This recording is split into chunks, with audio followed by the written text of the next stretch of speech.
Elle a déjà gagné son pari, participé à ses 3e Jeux Olympiques après 3 ans d'absence et la naissance de sa fille. Au championnat de France en mars dernier à Dunkerque, Laure Manodou s'est qualifiée sur 100 et 200 mètres d'eau. Un retour gagnant pour la plus grande star de la natation française, aujourd'hui âgée de 25 ans. Quand j'étais plus jeune, j'étais toujours dans la facilité, je m'entraînais pas vraiment sérieusement et j'avais les résultats que personne ne pouvait imaginer. Et puis maintenant, c'est vrai que je me rends compte qu'il faut que je bosse et que je sois sérieuse et que je m'éparpille pas trop et que je me concentre sur moi. Elle a travaillé dur pour retrouver le plus haut niveau, mais ces derniers chronos ne lui laissent guère espérer de podium au prochain jeu.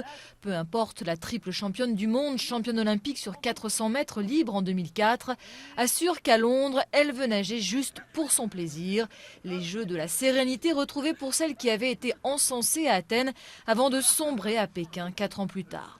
À Londres, Laure Manodou va réaliser un rêve qu'elle porte en elle depuis des années et qui l'a même poussée à sortir de sa retraite en 2001, disputer des JO avec son petit frère Florent, qualifié sur 50 mètres libres.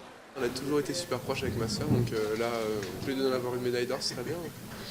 Mais ce rêve a un arrière-goût amer pour Laure Manodou, car son compagnon et père de sa petite Manon, Frédéric Bousquet, n'est pas du voyage. Il n'a pas réussi à se qualifier pour Londres. C'est lui qui, après Pékin, lui avait redonné, selon elle, goût à la natation et à la vie en général. Son absence va donc peser sur le moral de la championne, même si elle semble aujourd'hui psychologiquement moins vulnérable qu'elle n'a pu l'être par le passé. Il y a beaucoup de personnes qui sont gentilles avec moi et qui ne me veulent pas de mal, donc je pense que la plupart des personnes qui sont là, elles sont là pour me soutenir et pas pour me casser du sucre dans le dos, donc je pense que ça ira. Preuve que décidément Laure Manodou a fait du chemin depuis le fiasco de Pékin.